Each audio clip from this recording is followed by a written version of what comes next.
Mohon perhatian rangkaian acara pada hari ini dimulai. Om Swastiastu. Assalamualaikum warahmatullahi wabarakatuh. Salam sejahtera, Shalom, Namo Buddhaya. Salam kebajikan, Rahayu untuk kita semua. Yang terhormat Gubernur Bali, yang kami hormati Deputi Bidang Sarana dan Prasarana Kementerian BPN Bappenas Republik Indonesia, Bapak Ervan Maksum SD MSc,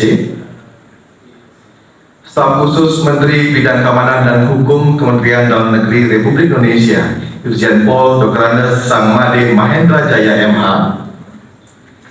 yang kami hormati Sekretaris Daerah Provinsi Bali, anggota Forum Koordinasi Pimpinan Daerah Provinsi Bali, yang kami hormati Wali Kota, Bupati Sebali dan atau yang mewakili, pimpinan instansi vertikal, lembaga terkait, dan organisasi kemasyarakatan di Provinsi Bali, Kepala Perangkat Daerah Provinsi Bali, pimpinan perguruan tinggi di Bali, serta Bapak Ibu tamu undangan yang kami hormati pula. Selamat pagi dan selamat datang dalam acara pembukaan musyawarah perencanaan pembangunan dalam rangka penyusunan rancangan akhir rencana kerja pemerintah daerah semesta berencana Provinsi Bali tahun 2024 pada hari ini Jumat 14 April 2023 bertempat di Wisma Sabha Utama Kantor Gubernur Bali. Dan mengawali rangkaian acara pada hari ini, mari bersama kita menyanyikan lagu kebangsaan Indonesia Raya. Hadirin dimohon berdiri.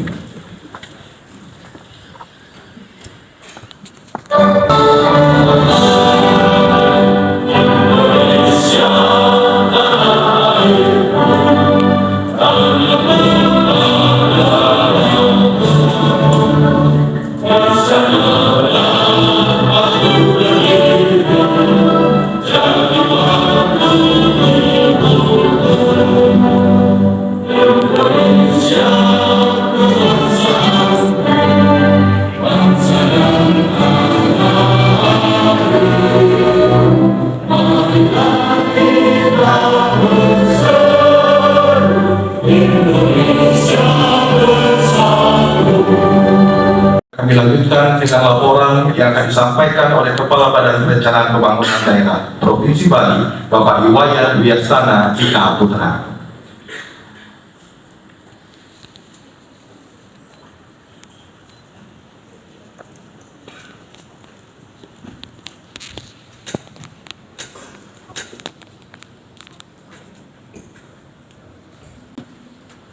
Bapak Ibu hadirin yang saya hormati, Om Swastiastu. Assalamualaikum warahmatullahi wabarakatuh.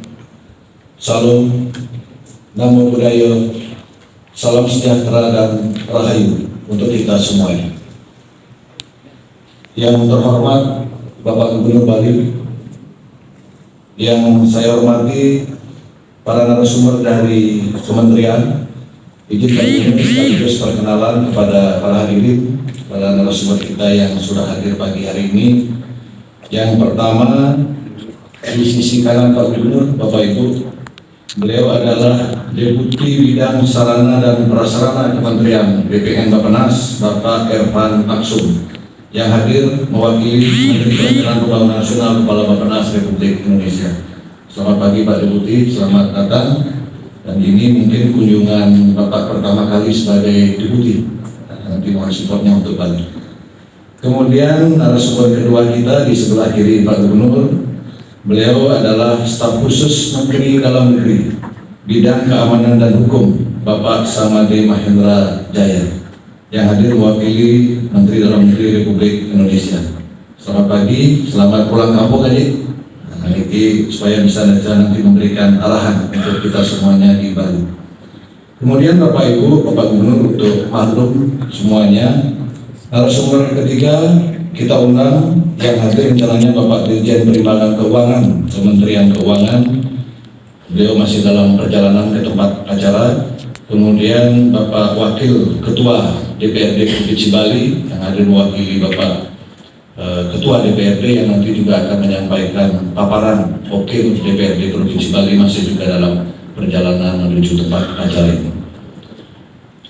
Selanjutnya yang saya hormati Bapak-Bapak anggota Forum Koordinasi Pimpinan Daerah Provinsi Bali, Bapak Sekretaris Daerah Provinsi Bali, Bapak Bupati Wali Kota Sebali atau yang wakili, nanti langsung Pak Bupati Jemberana dan Pak Bupati Trungkung, terus semua Pak Bupati.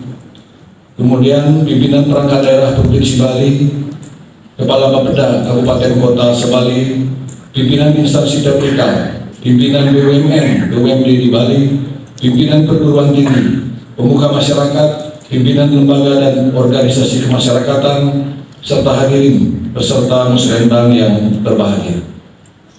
Marilah kita tidak henti-hentinya menghaturkan puja pengastuti dan angai bahagia, puja dan puji syukur kehadapan Yang Widiwasa Tuhan Yang Maha Esa. Atas perkenan beliau, kita bersama-sama senantiasa berada dalam keadaan sehat walafiat dan dapat berkumpul pada hari yang berbahagia ini. Kami menyampaikan terima kasih kepada seluruh tamu undangan, peserta musyawarah perencanaan pembangunan Musrenbang tingkat Provinsi Bali yang sudah berkenan hadir secara langsung pada hari ini. Setelah 2 tahun selama masa pandemi COVID-19, di mana 3 kali pelaksanaan pembukaan Musrenbang tingkat provinsi kita laksanakan secara daring dan hybrid, baru pada tahun ini kita dapat melaksanakan sepenuhnya secara luring. Mudah-mudahan dengan pelaksanaan secara langsung dan bersama ini, kolaborasi seluruh stakeholder pembangunan Bali dapat dioptimalkan untuk mewujudkan rencana pembangunan daerah tahun 2024 yang terpola, menyeluruh, terarah, dan terintegrasi. Bapak Ibu yang kami hormati, penyelenggaraan Musrenbang ini yang merupakan agenda tahunan sebagai ruang partisipasi seluruh pemangku kepentingan pembangunan di Provinsi Bali adalah rangkaian penyusunan dokumen perencanaan tahunan pembangunan daerah, yaitu Rencana Kerja Pemerintah Daerah RKPD semesta berencana Provinsi Bali tahun 2024. Penyusunan RKPD ini berpedoman pada Undang-Undang Nomor 25 Tahun 2004 tentang Sistem Perencanaan Pembangunan Nasional, Undang-Undang Nomor 23 Tahun 2014 tentang Pemerintahan Daerah, dan Peraturan Menteri Dalam Negeri Nomor 86 Tahun 2017 tentang Tata Cara Perencanaan, Pengendalian dan Evaluasi Pembangunan Daerah, Tata Cara Evaluasi Raperda tentang RPJPD dan RPJMD, serta Tata Cara Perubahan RPJPD, RPJMD, dan RKPD. Penyusunan RKPD semesta berencana Provinsi Bali tahun 2024 mempedomani sekaligus sebagai penjabaran dokumen rencana pembangunan daerah atau RPD Provinsi Bali tahun 2024-2026.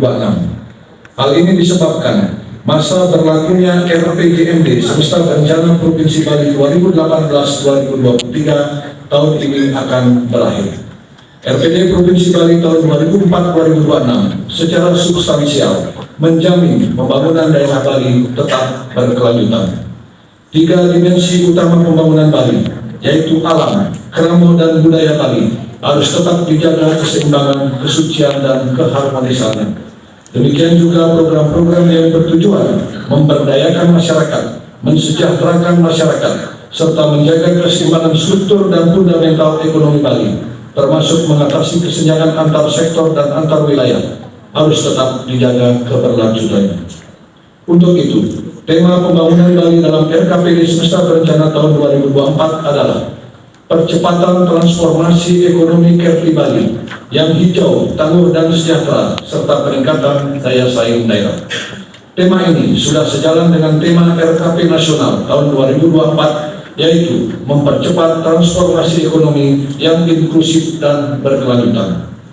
Bapak Gubernur serta hadirin yang kami hormati, sebelum pelaksanaan Musrenbang hari ini, sesuai tahapan yang ditentukan, kami telah melaksanakan serangkaian kegiatan dan kami laporkan sebagai berikut.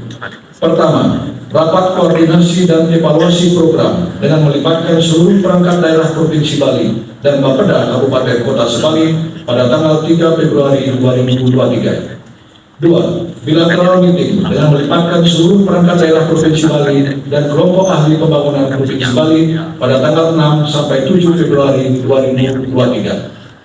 3. Konsultasi publik rancangan RKPD semesta berencana Provinsi Bali tahun 2024 dengan melibatkan seluruh pemangku kepentingan pembangunan daerah pada tanggal 9 Februari 2023. 4. Forum perangkat daerah yang dikoordinasikan seluruh perangkat daerah Provinsi Bali juga melibatkan seluruh pemangku kepentingan pembangunan daerah pada tanggal 13 sampai 24 Februari 2023. 5. Rapat sinkronisasi dan koordinasi dokumen perencanaan pusat dan daerah dalam rangka penyelesaian target makroekonomi, tema, prioritas, dan arah kebijakan pembangunan tahun 2024 dengan melibatkan Kementerian Dalam Negeri, Kementerian PPM Bappenas, dan seluruh Bapeda Kabupaten Kota Sebali pada tanggal 14 sampai 16 Maret 2023. Keenam, mengkoordinasikan dan mendampingi pelaksanaan musrenbang tingkat kabupaten kota guna mensosialisasikan rancangan RKPD semesta berencana Provinsi Bali tahun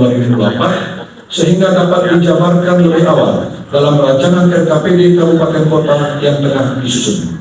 Musrenbang tingkat kabupaten kota Sebali seluruhnya telah dilaksanakan pada bulan Maret 2023. Dengan telah selesainya seluruh tahapan musrenbang di tingkat kabupaten kota Sebali, maka pada hari ini kita dapat melaksanakan musrenbang tingkat Provinsi Bali. Ini sekaligus laporan sebagai Bapak Ibu Menteri di Jakarta melalui Bapak Deputi dan Bapak Staf Khusus bahwa tahapan musrenbang ini sudah diawali dengan selesainya tahapan musrenbang di tingkat kabupaten kota Sebali. Untuk itu pada kesempatan ini kami juga mengaturkan terima kasih kepada seluruh Bupati Wali Kota serta Kepala Bapeda Kabupaten Kota Sebali atas kerjasamanya. Bapak Gubernur serta hadirin yang kami hormati, rangkaian musrenbang ini akan dilaksanakan selama 3 hari, mulai hari ini tanggal 14 April sampai dengan 18 April 2023 dengan agenda sebagai berikut. Hari pertama hari ini, acara pembukaan yang diisi dengan pengarahan umum Bapak Gubernur Bali dan para Menteri Kabinet Indonesia Maju tentang arah kebijakan pembangunan nasional. Hari kedua, Senin tanggal 17 April dengan agenda Des Pembahasan Bidang Prioritas Pembangunan Daerah serta Des Pembahasan Usulan Kabupaten Kota. Dan hari ketiga, Selasa 18 April dilanjutkan dengan Des sampai selesai, kemudian dilanjutkan agenda perumusan simpulan dan penutupan. Selanjutnya kami laporkan, peserta musrenbang adalah seluruh pemangku kepentingan pembangunan di Provinsi Bali yang terdiri atas DPRD Provinsi, Forum Koordinasi Pimpinan Daerah Provinsi, Bupati, Wali Kota, dan Bapeda Kabupaten Kota Sebali, perguruan tinggi, BUMN, BUMD, instansi atau lembaga vertikal di Bali, kelompok ahli pembangunan, perangkat daerah Provinsi Bali, serta lembaga atau organisasi kemasyarakatan. Semua peserta diundang hadir bersamaan pada hari ini untuk mengikuti arahan Bapak Gubernur dan arahan kebijakan nasional dari pemerintah pusat. Sedangkan untuk agenda DES yang akan dimulai hari Senin, peserta diundang hadir secara terpisah yang terbagi sesuai dengan bidang tugas yang ditangani atau urusan yang dikelola. Patut juga kami laporkan bahwa dalam menerapkan prinsip partisipatif, akuntabilitas, dan transparansi tata kelola pemerintahan dalam penyusunan dokumen perencanaan pembangunan daerah, kami sudah menerapkan seluruh mekanisme dan tahapan melalui aplikasi e-planning yang terintegrasi dengan sistem informasi pemerintah daerah di Kementerian Dalam Negeri. Sementara sebagai tambahan di tingkat daerah, kami secara khusus sudah menerapkan aplikasi e-IBA secara konsisten. Bapak Gubernur serta hadirin yang kami hormati, demikian beberapa hal yang dapat kami laporkan. Selanjutnya dengan hormat, mohon perkenan Bapak Gubernur Bali untuk menyampaikan pengarahan sekaligus membuka secara resmi musrenbang kita pada hari ini.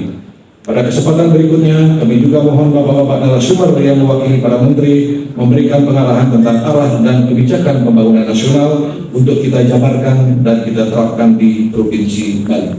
Dan nanti kesempatan terakhir, Bapak Wakil Ketua DPRD Provinsi Bali akan memaparkan pokok-pokok pikiran Dewan yang sudah disusun yang menjadi bagian penting dari substansi perencanaan untuk diintegrasikan dalam RKPD semesta berencana Provinsi Bali tahun 2024. Tidak lupa kami mohon maaf atas segala kekurangan dalam penyelenggaraan kegiatan ini.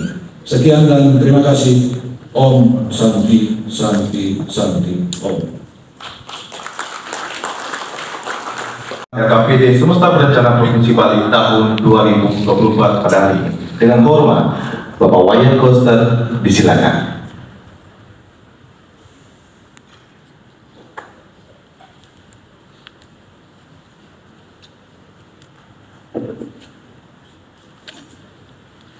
Minum dulu supaya sehat. Om Swastiastu. Assalamualaikum warahmatullahi wabarakatuh. Salam sejahtera, salam namo buddhaya, salam kebajikan rahayu untuk kita semua. Yang saya hormati Pak Deputi Bidang Sarana Prasarana Kementerian Pertanian, Pak Ervan Maksum. Ini orangnya muda dan baru mendapat. Baru minggu lalu bilang masih anak. Kebetulan di kelas saya di ITB, jadi sekarang tugasnya harus mendukung penuh infrastruktur di Bali, terutama untuk rakyat. Yang saya hormati Pak Staf Khusus Kementerian Dalam Negeri Pak Sanmade Mahendra, mewakili Bapak Mendagri, Dirjen Keuangan sedang dalam perjalanan, pimpinan DPD juga sedang dalam perjalanan. Yang saya hormati anggota koordinasi pimpinan daerah Provinsi Bali, ada yang mewakili Pak Kapolda, Pak Kapolda, kemudian Bapak Kabinda, hadir langsung, dandangan dan lainnya, instansi vertikal dari keuangan, juga para kepala daerah, saya sebut saja satu-satu. Kota Denpasar, siapa yang mau? Apa jabatan Bapak? Kasih saya. Badung, apa jabatan Bapak? Kepala Bapeda. Tabanan, apa jabatan Bapak? Kepala Bapeda. Jembrana, Bupati langsung. Udangan, Bupati. Budaden, Kepala Bapeda. Karangasem, apa jabatan Bapak? Kepala Bapeda. Kepala apa? Kepala bidang. Wah, memang kamu ini syarat untuk hadir sebenarnya. Bagiannya, asisten, Bangli, asisten, dukung Bupati. Jadi dari yang hadir aja saya bisa mengukur orang itu serius apa nggak ikut musyawarah itu aja. Butuh apa nggak? Itu aja. Kalau kepala daerah nggak hadir, jadi ya nggak butuh. Jadi karena itu kita akan evaluasi juga. Yang hadir langsung itu artinya butuh, ya kan? Jadi ada insentifnya. Harus tegas kan? Kalau nggak saya dewe. Jadi butuh, ketika butuh bisa suruh hadir malas. Kan nggak fair. Sangat nggak fair. Ini dari kementerian aja datang. Orang yang punya penentu lagi. Pak Dirjen, ya ini adik kelas juga di ITB. Adik muda. Pimpinan DPD, Bapak Ibu sekalian yang saya hormati, terima kasih atas kehadirannya dalam acara usul ini. Jadi saya menginginkan agar kita nggak lagi terlalu normatif, santun, hanya ngomong manis-manis gitu, tapi akhirnya nggak ada apa-apa. Jadi kita ingin sesuatu yang konkret, yang betul-betul bisa menjalankan agenda pembangunan Bali secara konkret, produktif, dan bermanfaat untuk masyarakat, serta memastikan keberlanjutannya ke depan. Dan sebagaimana yang sudah tercantum dalam dokumen dan juga agenda pembangunan,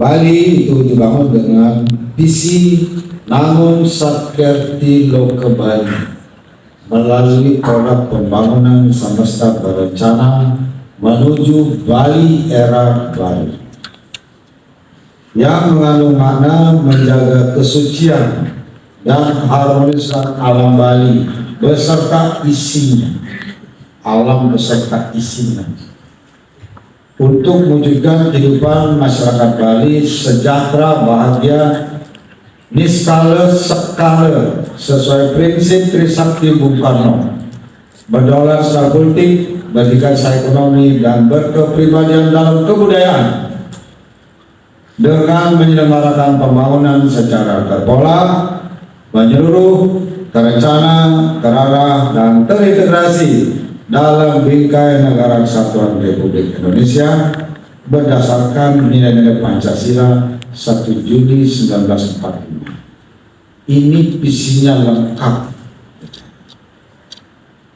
kelokalan, nasional, dan global. Dan saya yakin yang hadir ini nggak tahu visi itu.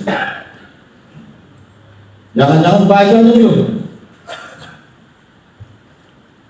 Kalau saya panggil satu, apa visinya Bali ini? Nanti kan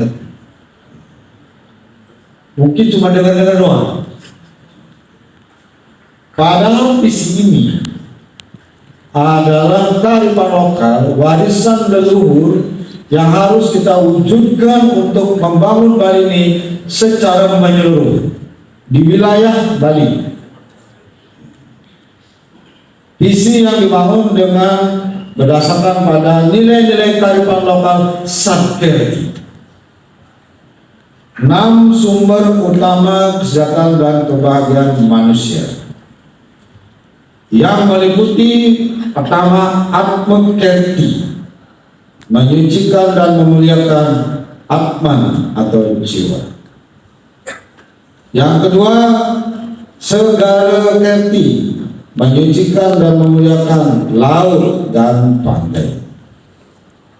Yang ketiga Danu Kerti, menyucikan dan memuliakan sumber air. Yang keempat Wana Kerti, menyucikan dan memuliakan tumbuh-tumbuhan. Yang kelima Jana Kerti, menyucikan dan memuliakan manusia. Dan 6 Jagat Kerti, menyucikan dan memuliakan alam semesta. Jadi Bapak Ibu semua, dalam ini yang 6 ini, leluhur kita mewariskan kearifan lokal yang luar biasa.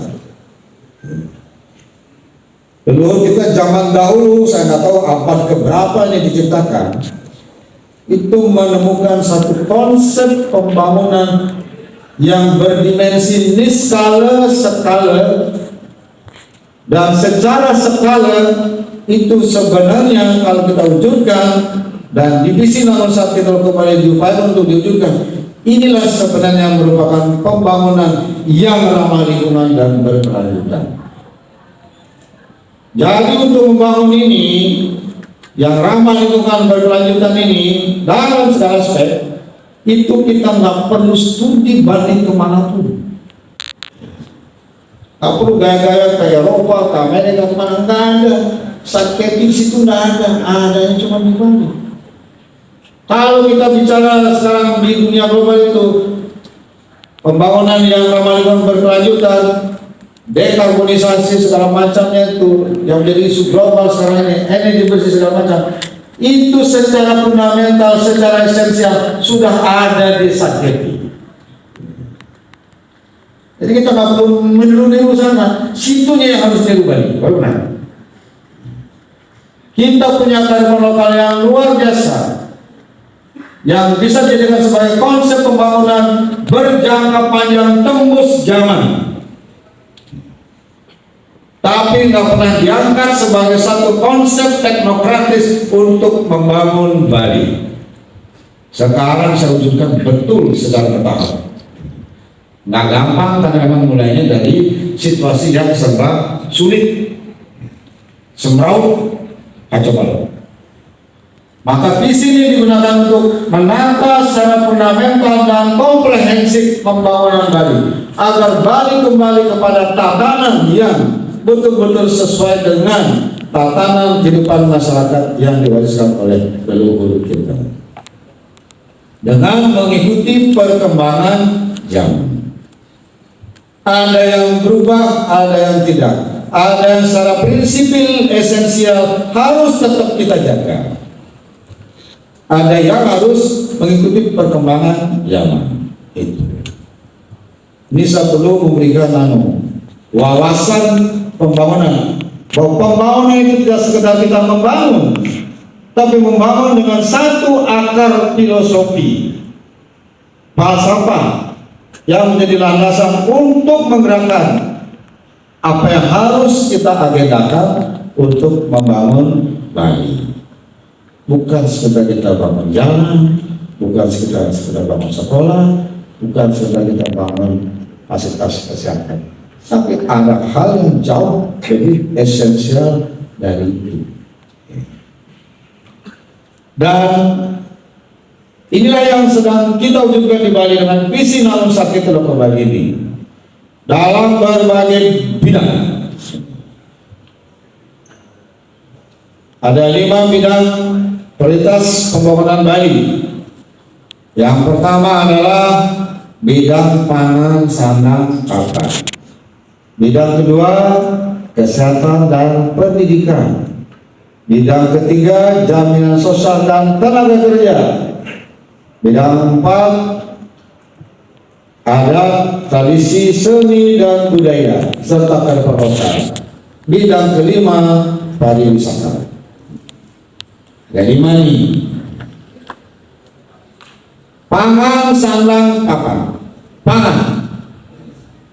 Sumber pangan adalah pertanian, kelautan dan yang lain, termasuk tumbuh-tumbuhan. Pertanian di Bali dijalankan dengan pertanian organik, dengan Perda Peraturan Daerah yang mengatur tentang sistem pertanian organik di Bali. Dan Bali merupakan satu-satunya provinsi yang menerapkan sistem pertanian organik dengan peraturan daerah. Belum ada provinsi lain. Kenapa sistem pertanian organik? Pertama, agar menghasilkan pangan yang sehat dan berkualitas. Dan yang kedua, tidak menimbulkan polusi bagi ekosistem. Jadi pertanian organik ini tidak saja untuk memenuhi kebutuhan pangan yang sehat berkualitas, tapi juga adalah yang utama, tidak mencemari lingkungan. Kalau menggunakan pupuk kimia, pestisida, dan macam-macamnya, itu akan membuat penyakit tanah akan menjadi rusak, makin menurun kualitasnya, dan keanekaragaman hayati mati, air itu akan menjadi rusak. Ini penting nih. Jadi bukan kita sedang membangun pertanian, tapi pertanian yang memenuhi kebutuhan dan menjaga ekosistem alam ini sehat, tidak merusak, tidak mematikan. Nah, itu Pak Erman ini harus dukung nih Pak. Pertanian organik di Bali ini Pak. Ya. Coba sekarang dengan adanya pertanian organik sekarang ini di Bali sudah mendekati 2024 asokare sawah, perkebunan, hortikultura semuanya organik 2024 targetnya supaya Bali ini menjadi pulau organik. Sekarang ini dengan organik asokare masyarakat makin bergairah dia, bergerak secara alami dia, apalagi disupport oleh pemerintah, bergerak secara alami dia, dan nilai pangannya naik, harganya naik dia, sehingga pendapatan petani meningkat. Selain itu juga meningkatkan daya saing pariwisata. Hotel-hotel itu kita suguhi dengan pangan yang organik. Ini meningkatkan daya saing pariwisata. Dan yang berikut adalah tidak merusak ekosistem. Apa tandanya? Kupu-kupu mulai ada. Dulu kupu-kupu langka nyarinya. Sekarang mulai ada kupu-kupu. Mulai ada apa namanya itu? Cacing. Mulai ada cacing. Mulai ada apa namanya itu? Nyamuk. Nyamuk mulai ada. Keleduk. Ya, apa? Terus ada lagi yang apa? Blok. Mulai ada blok ya. Dulu nggak ada. Sekarang udah tumbuh lagi bloknya sudah. Nah, kalau dia ada, itu berarti ekosistem itu sehat ya. Kunang-kunang ada sekarang, kunang-kunang. Nah, di kunang-kunang mulai ada sekarang. Dulu kunang-kunang sudah susah dicari. Sekarang gampang ya kunang-kunang, paling banyak di Tabanan. Karena Tabanan itu rajin mengembangkan pertanian organik. Bukan untuk Tabanan. Jadi pangannya ada dan ekosistemnya ada. Jadi kita butuh ada semua apa nyamuk butuh, laut butuh, kupu-kupu butuh, kunang-kunang butuh. Itu semua ciptaannya harus diberikan ruang untuk hidup, dia jangan dimatikan. Ini kita rusak tidak hanya di Bali saja Indonesia. Karena dulu kita disuguhi dengan pupuk kimia, pestisida, rusak tanah kita. Semua mati jadinya. Ini kesalahan terbesarnya Orde Baru. Terus aja. Kesalahan terbesar Orde Baru merusak semuanya. Sudah ada mata positif. Maka kita sekarang kembali back to nature. Menjaga pariwisata alam beserta isinya. Semua harus ada ruang dulu. Jangan cuma kita gitu. Kita butuh ini, butuh yang tadi itu pintu kita butuh, ular pun kita butuh. Iya. Jadi semua unsur kehidupan ini kita butuhkan karena dia punya fungsi masing-masing. Kalau dia melanggar tupoksinya, kalau kita marahkan. Maksudnya di sini justru itu salah. Ya, itu pertanyaan. Sekarang organik berjalan. Dan sekarang Pak Menteri Pertanian support kita penuh.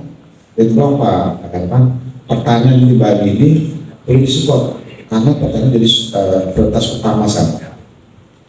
Perlu irigasi yang bagus. Kemudian yang kedua adalah jalan usaha. Dua, infrastruktur untuk irigasi dan infrastruktur untuk usaha, akses ke jalan-jalan pertanian itu jalurnya biar bagus semua. Nah, itu jalan. Nah, itu. Ini pertanian diantaranya. Ya. Kemudian juga kelautan perikanan. Bali ternyata walaupun kecil itu punya kekayaan yang luar biasa. Ada ikan ini macam-macam, bahkan ada kerapu, cakalang, kemudian tuna, ikan jas. Di Nusa Penida ada bola-bola, ada jenis perikanan yang adanya cuma di Bali. Kita bersyukur nih, adanya cuma di Bali, di daerah lain nggak ada. Jadi luar biasa Bali diberikan oleh yang pencipta anugerahnya ini. Jadi harus kita memanfaatkan betul sebagai sumber ekonomi. Kemudian pendidikan dan kesehatan. Pendidikan dulu, pendidikan relatif bagus. Layanannya sudah makin meningkat. Sekarang kita harus meningkatkan kualitas pendidikan, pendidikan sains itu harus kita tingkatkan mulai dari jenjang dasar sampai menengah, bahkan sampai tinggi. Kalau SMA, SMK sekarang sedang saya percepat pembangunan layanan pendidikan dengan membangun sejumlah sekolah baru. Karena sekian puluh tahun tidak dibangun sekolah baru, lulusan SMP jadinya mandek, asal penerimaan siswa baru SMA ribet. Sekarang sudah kita atasi, hal ini saja dibangun 8 sekolah baru. Sebelumnya sudah ada berapa? Totalnya ada 14 sekolah baru sudah. Jadi daya tampung SMA meningkat sekarang. Nah, kualitasnya harus kita tingkatkan sekarang. Sains itu penting untuk pengembangan ilmu pengetahuan dan teknologi. Kita harus rancang ini pendidikan sains dengan baik, matematiknya dan sains yang lain. Tentu saja juga di dalamnya harus kita bangun kearifan lokal yang berbasis pada nilai-nilai kearifan lokal saintifik menjadi karakter kita di Bali. Yang harus kita teruskan pendidikan ke depan. Kalau dalam usaha pendidikan kita Bali ini relatif baik. Tapi sebenarnya masih bisa ditingkatkan lagi supaya Bali ini menjadi yang terbaik terus di tingkat nasional. Tapi baiknya baik yang benar. Yang bermanfaat itu yang baik, tapi bermanfaat itu benar yang baik. Kesehatan juga bagus layanannya, tapi belum menjangkau semuanya. Layanannya, jaminannya sudah bagus. Jaminan kesehatannya kita sekarang universal health coverage-nya kemarin 2022 kita sudah mencapai 98%. Ya masih ada ya. 98% sampai dapat penghargaan dari Bapak Presiden diwakili oleh Pak Pres. 98%. Rasanya tertinggi di Indonesia jaminannya ini. Bagus sekali. Kalau urusan yang ini bagus. Tapi layanan kesehatan kita belum nyampe dekat ke masyarakat. Kita punya rumah sakit tingkat provinsi, kabupaten, sampai ke kecamatan, puskesmas. Rumah sakit provinsi, pemerintah swasta baik, kabupaten baik. Kita harus masuk sekarang menerobos ke puskesmas. Puskesmas ini itu adalah layanan terdekat dengan masyarakat. Maka ke depan ini mulai 2024 ya, semuanya kita bersinergi provinsi, kabupaten, kota, Bali plus dukungan pusat, kita kembangkan layanan kesehatan sampai ke tingkat kecamatan, puskesmas rawat inap. Kalau bisa masyarakat itu selesai layanannya di puskesmas, berkurang yang masuk ke rumah sakit tingkat kabupaten dan berkurang juga yang ke rumah sakit tingkat provinsi. Kalau bisa selesai di tingkat puskesmas ya, karena itu jangkauannya ini harus diperluas.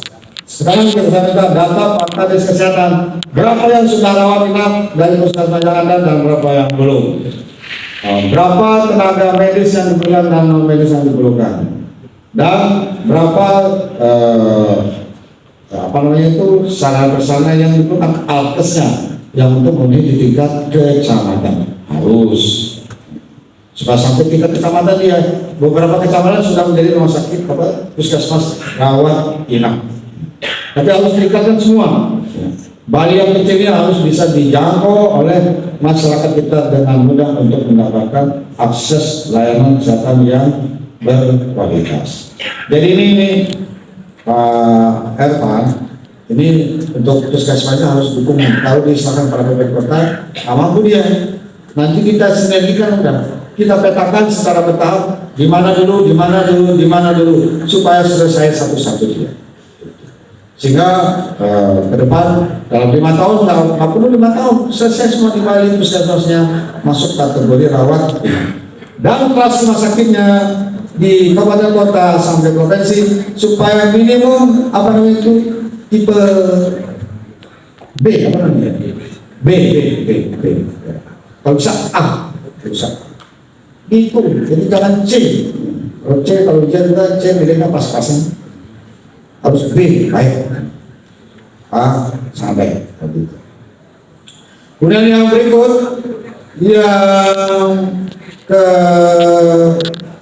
ketiga, jaminan sosial dan tenaga kerja.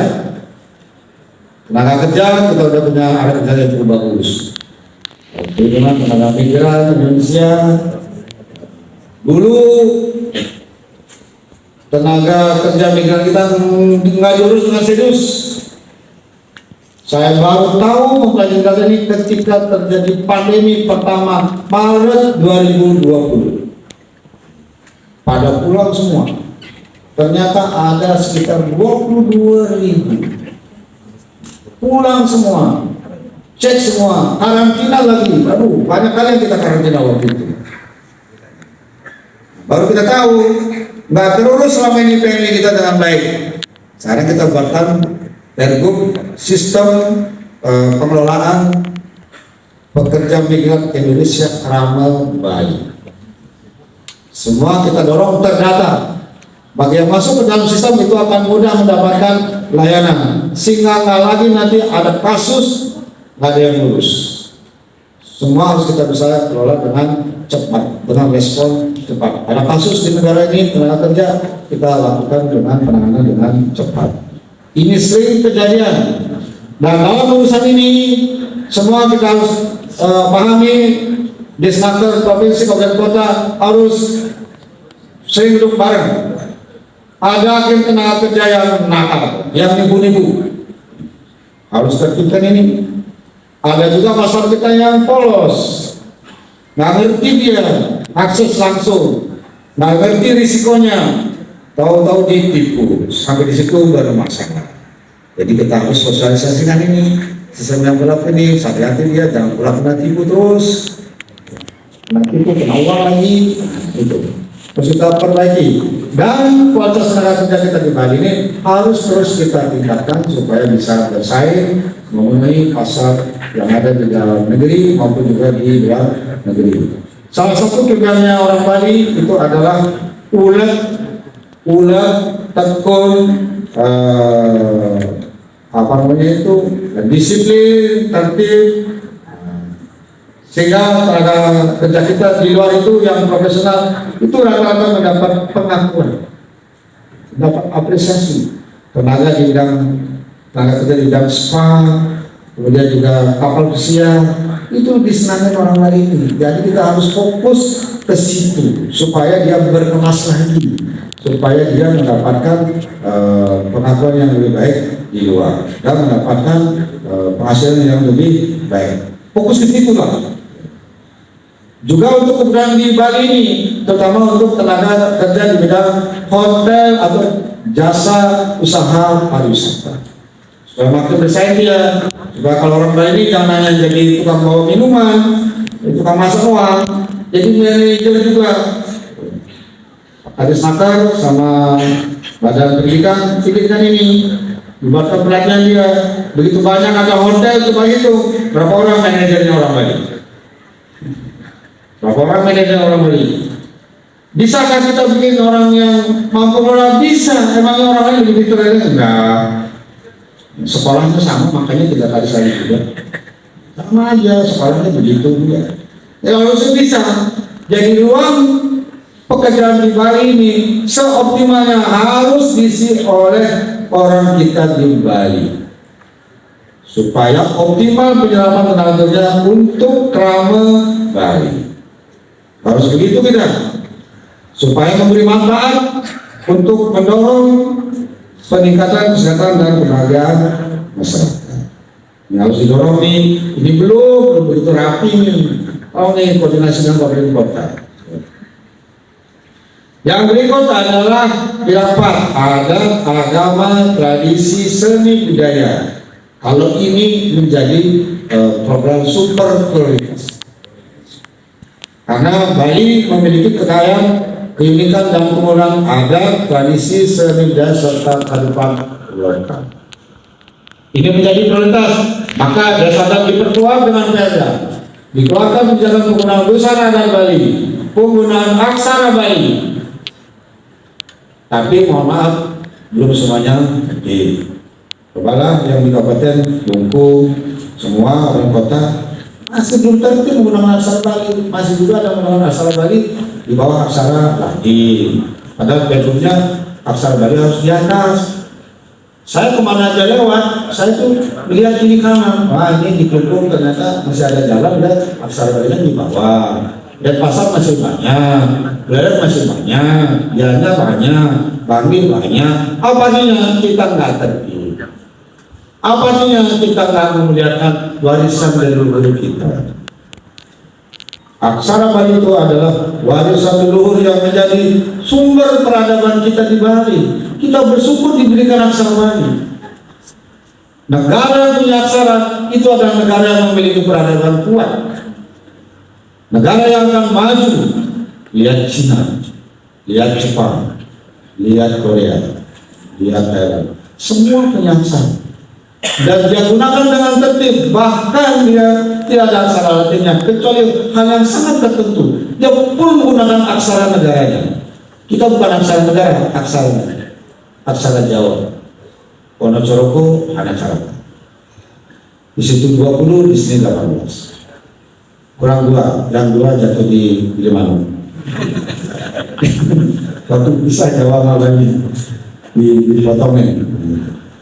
Jadi harus gunakan ini dia. Kok nggak ngerti gitu dulu? Itu ada maksud yang memuliakan warisan leluhur. Nah kok ngurus itu aja? Ini saya udah tahun kelima. Pergub 80 tahun 2018 tentang penggunaan aksara Bali itu sudah di akhir 2018. Sekarang ini sudah berjalan hampir 5 tahun. Kok belum maju juga? Aduh, minta ampun. Saya sampai menentukan tim Pemprov untuk bekerja di bawah agar yang belum dipasangin belum tuntas juga. Apa artinya? Kita nggak serius, nggak serius. Kalau ngurus warisan leluhur ini saja nggak serius, di mana letak keseriusan kita? Di mana letak keseriusan kita? Dia gaya-gaya gini gitu. Kalau ini yang mulia saja kita jaga dengan baik. Apanya yang kita banggakan kalau ini tidak bisa kita jalankan dengan baik. Jadi kita membangun bukan sekedar membangun. Itu ada gunakan Nusantara Bali relatif tertib. Kemudian juga penguatan pemajuan kebudayaan, pesta kesenian Bali ditingkatkan kualitasnya, tambah lagi festival seni Bali Jani, tambah lagi bulan bahasa. Bagus banget bulan bahasa itu.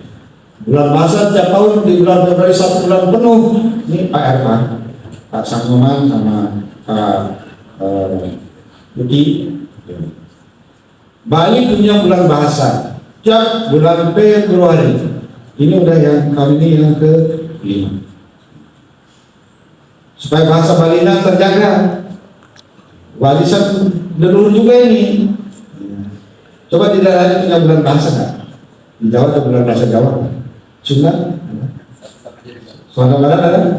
Coba Sangiwan kan cek semua provinsi punya nggak bulan bahasa? Cuman Bali dengan Pergub 80 2018 penggunaan bahasa aksara sastra Bali. Dan boleh sama Mensesnek Pak Gub bagaimana budaya baru. Saya kita tentang bulan bahasa ini dengan Pergub. Dia langsung ambil di Google peraturan gubernur Bali. Beliau mau kembangkan di daerah lain. Jadi saya kira itu merupakan bagian daripada kekayaan budaya Nusantara. Kalau semua bahasa daerah di Indonesia ini hidup, itulah bagian daripada identitas budaya Nusantara dan Bali apalagi. Karena Bali ini adalah kekuatannya di budaya. Jadi Bali ini harus sangat serius dalam urusan adat, tradisi, seni budaya dan kearifan lokal. Sangat-sangat serius. Karena itu modal sosial kita. Bali tidak punya batu bara, tidak punya gas, tidak punya minyak, tidak punya emas, tidak punya tambang batu bara lainnya. Bali hanya punya budaya. Kita harus supaya secara berkelanjutan dengan budaya ini. Kita tidak punya sumber daya lain. Kita bersyukur diwariskan itu. Maka tugas kita sekarang adalah menjaga ini baik-baik. Maka sekali lagi saya dalam urusan ini ketat dan keras. Dan ke depan makin keras lagi.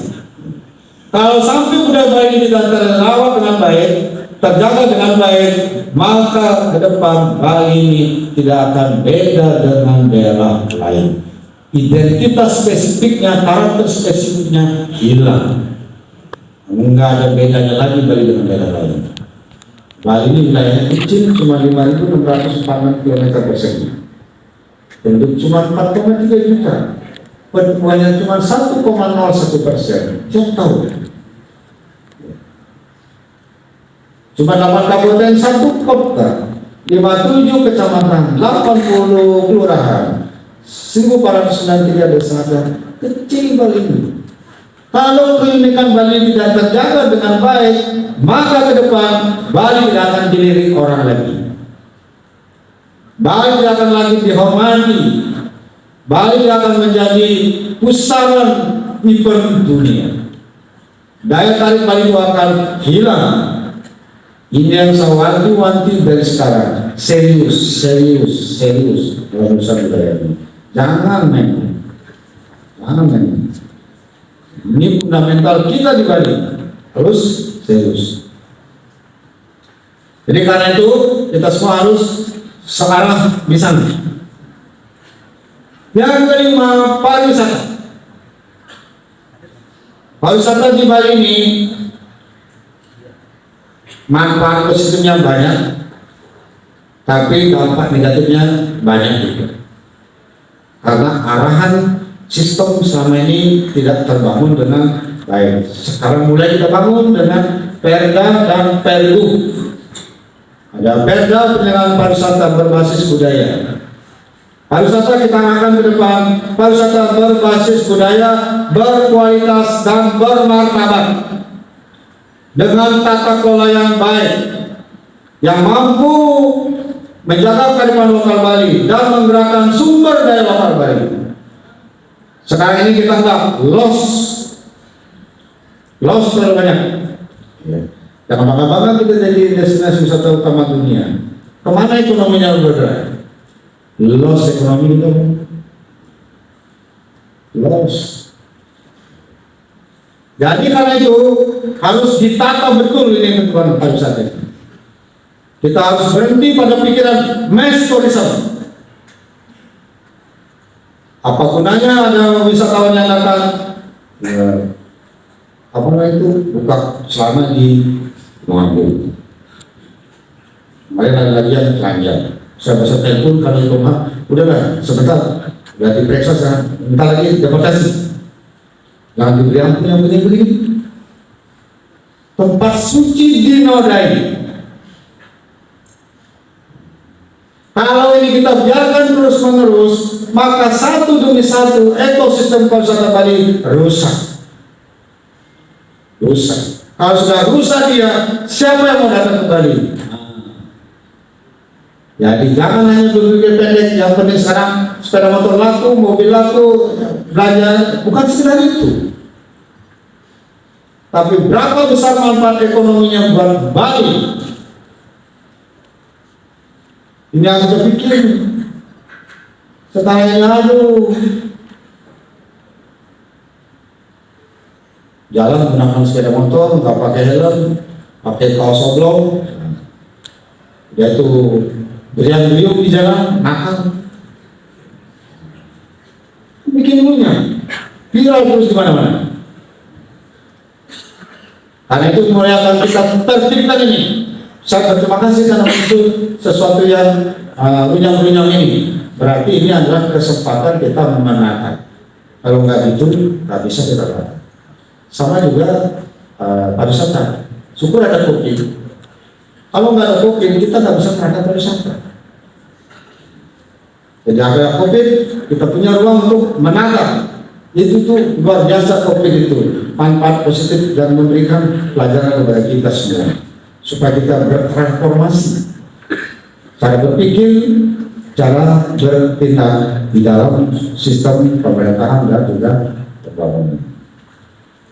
Nah, untuk pariwisata kita, selain berbasis budaya, berkualitas dan bermartabat, yang nggak beres yang akan kita tertibkan.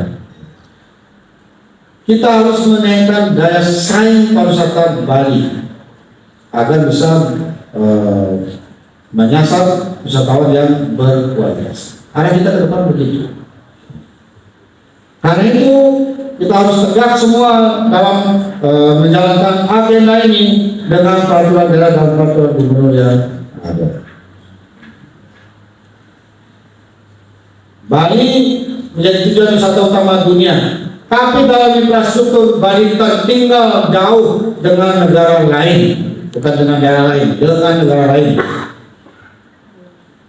Jalannya kurang, bandaranya kurang memadai, kemudian juga sistemnya kurang baik. Makanya harus ditata kembali. Salah satu yang prioritas buat saya adalah infrastruktur. Maka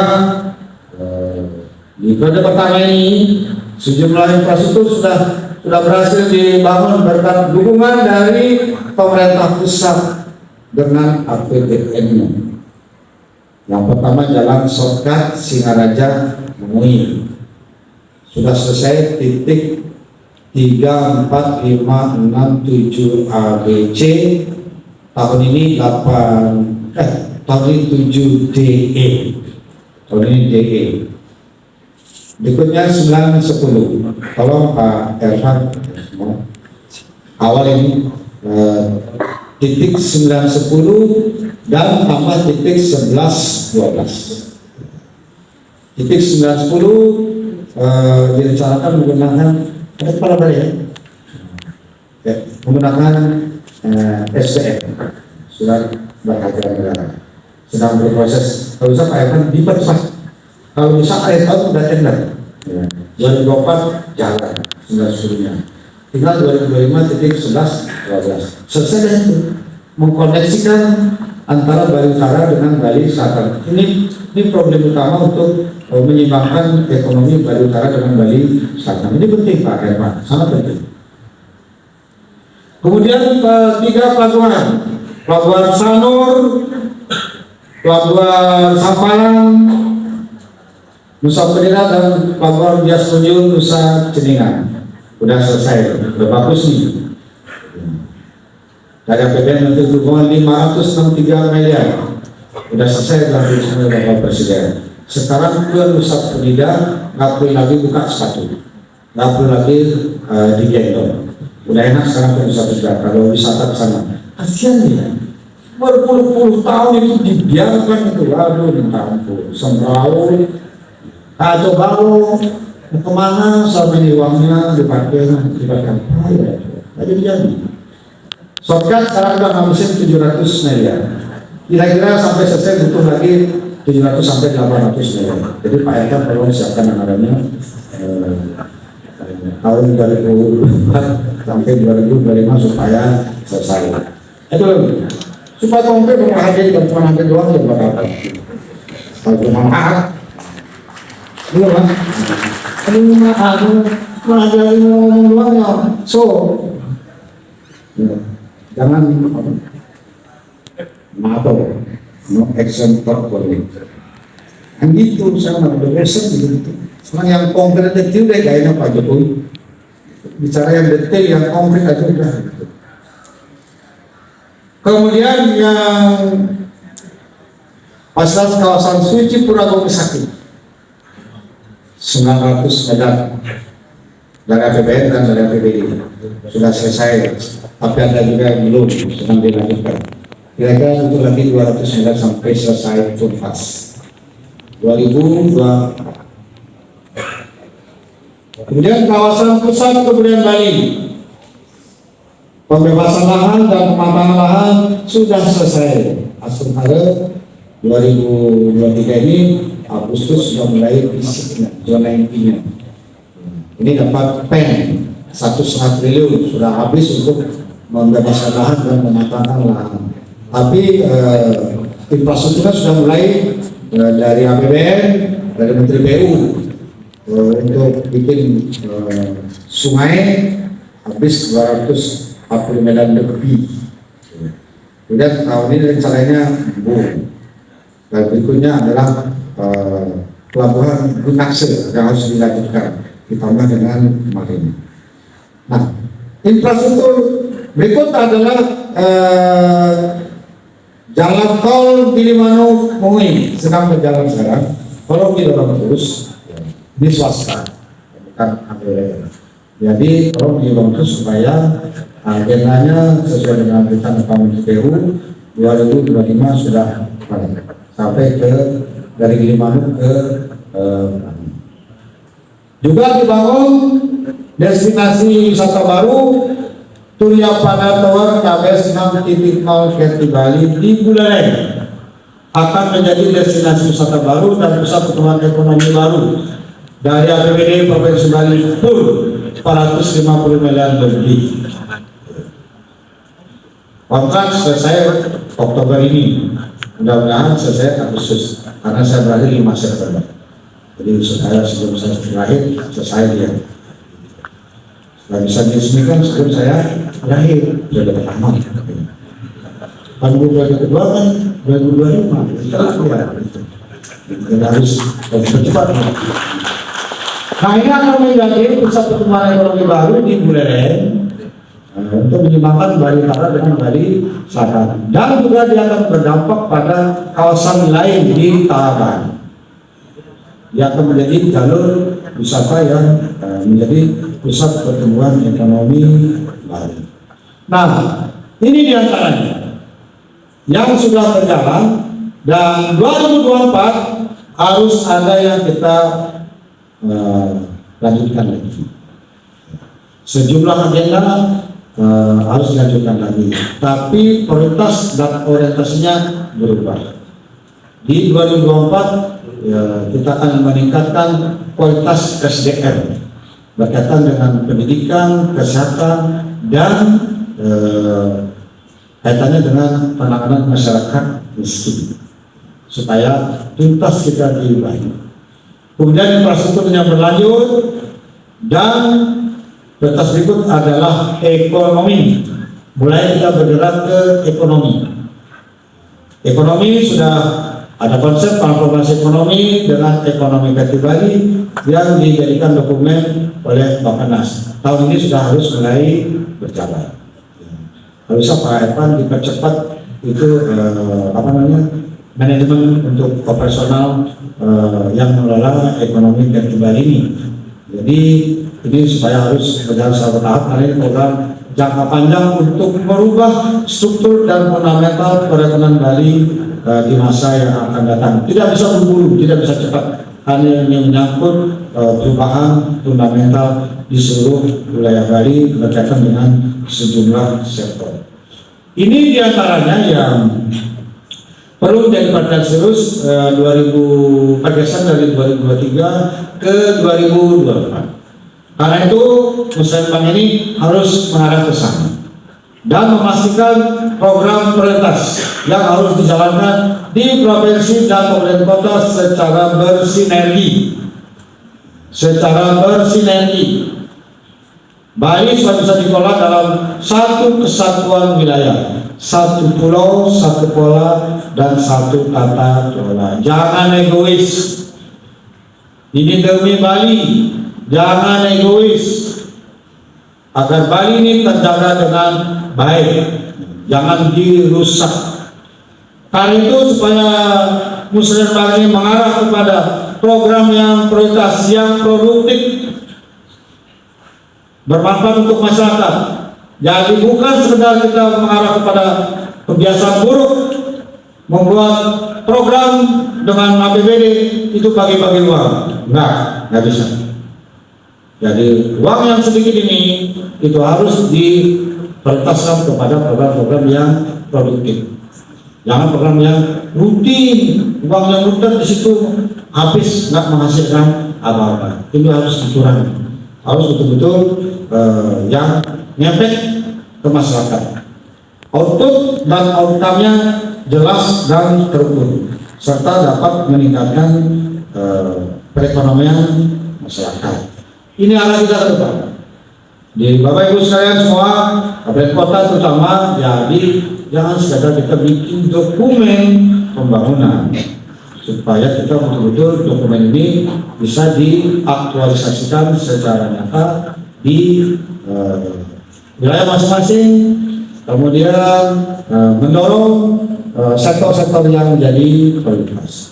Dan ke depan kita berharap akan lebih banyak lagi duduk bareng, tidak dalam situasi formal begini, tapi duduk bareng dalam konteks sinergitas untuk menyelaraskan semua agenda pembangunan di Bali yang diselenggarakan oleh provinsi dan kabupaten kota seperti. Dan tentu saja kami mohon dukungan dari pemerintah pusat. Pak Sangaman, terima kasih karena Pak Mendagri supportnya terhadap Bali luar biasa. Bukan untuk Pak Mendagri. Luar biasa sampai kali ini 47 peraturan, 20 peraturan daerah, 27 peraturan gubernur selesai dalam 3 tahun. Luar biasa. Biasanya satu perda itu 1 tahun, atau paling cepat 6 bulan. Nggak ada yang selesai dalam 1 bulan. Tapi karena beliau baik, saya komunikasi dengan beliau, ada yang 1 bulan selesai, sehingga 3 tahun selesai 47. Dan uangnya minim, nggak pakai studi banding. Karena melaksanakan visi nahu sakit dulu kembali dengan sakit sudah banding kemana, orang nggak ada sakit di tempat lain. Jadi belajar di sini, jadi kerja di tempat semuanya. Jadi minim ongkos. Jadi enak ya, jadi efisien dan dia betul-betul pas pada persoalan yang esensial. Dan tentu saja Pak Menteri yang mewakili dari Bappenas sekarang ini Pak Mendagri Keuangan, jadi kami mohon dukungan penuh dari APBN. Kalau DAU itu udah ada rumusnya, udah ada aturannya, nggak bisa diutik-utik. Berapa yang diberikan segitulah, karena itu aturan yang memberikan, bukan siapa yang memberikan, aturan yang mengatur. Karena saya juga ada anggaran dulu. Nah, DAK itu kan pajaknya banyak.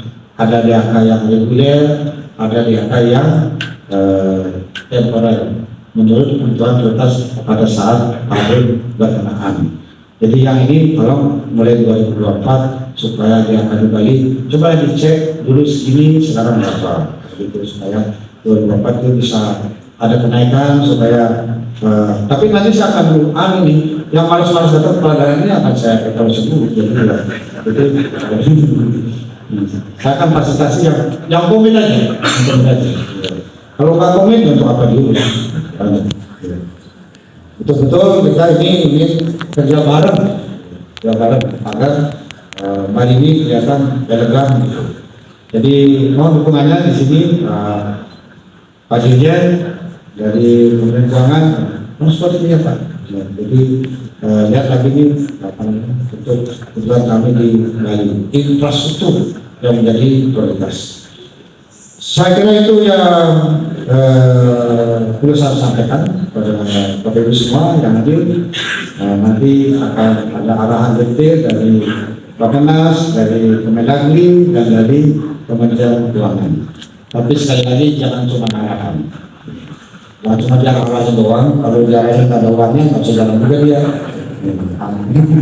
Arahannya jadi omongan kosong. Ini udah, ini nanti begitu. Nah ini sudah begitu dia, sudah mantap dia itu, nyangka dia gitu. Saya kira itu yang dapat saya sampaikan. Terima kasih dari Pak Santi. Om Santi Santi Santi Om. Wassalamualaikum warahmatullahi wabarakatuh. Rahayu. Saya buka dengan resmi di Sembang. Kami ucapkan terima kasih Gubernur Bali atas sambutan dan juga arahan yang telah sampaikan, yang juga sekaligus telah membuka Musrenbang PKPD Semesta Berencana Provinsi Bali tahun 2024 pada hari ini. Dan acara akan kami lanjutkan, mohon izin dengan penyerahan